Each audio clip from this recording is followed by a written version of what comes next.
মারা গেলে আমার লাশটা নড়াইলে নিও না, এই কথাটা নিয়ে চলছে তুলকালাম দেশের ক্রীড়াঙ্গনে, সেই সঙ্গে রাজনৈতিক অঙ্গনেও। কথাটা নাকি মাশরাফি বিন মুর্তজা বলেছেন তার বাবাকে।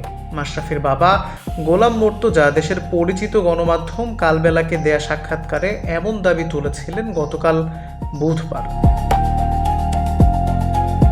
সামাজিক যোগাযোগ মাধ্যমের কল্যাণে কথাটা হু হু করে ছড়িয়ে পড়ে চারদিকে। কথাটা ছুঁয়ে গেছে সর্বস্তরের মানুষকেই। বাংলাদেশ ক্রিকেটের সবচেয়ে সফল অধিনায়ক মাশরাফি কি এতটাই ব্যথিত? নড়াইলে মাশরাফি এতটাই কষ্ট পেয়েছেন? জন্মভূমি নড়াইলের প্রতি মাশরাফির কি এতটাই কষ্ট, এত ক্ষোভ? কিন্তু জানা যাচ্ছে এই কথা নাকি মাশরাফি বলেননি। কালবেলা জানিয়েছে মাশরাফি নিজে ফোন করে বলেছেন তার বাবা যেভাবে পরিস্থিতি উপস্থাপন করেছেন বিষয়টা তেমন নয়। পরে মাশরাফির বাবার সাক্ষাৎকারের বেশ কিছু অংশ কর্তনও করেছে গণমাধ্যমটি।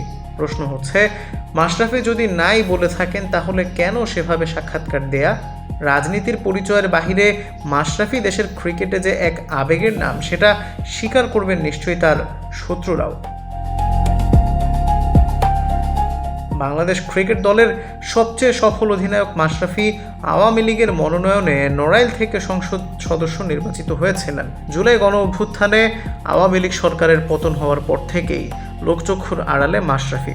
সেই সময়ে মাশরাফির বাড়ি পুড়িয়ে দেয়া, সম্পদ নষ্ট করার ঘটনা ঘটেছিল। তার বিরুদ্ধে একাধিক মামলাও হয়েছে। জানা গেছে আপাতত নড়াইলেই পরিবারের সঙ্গে আছেন মাশরাফি।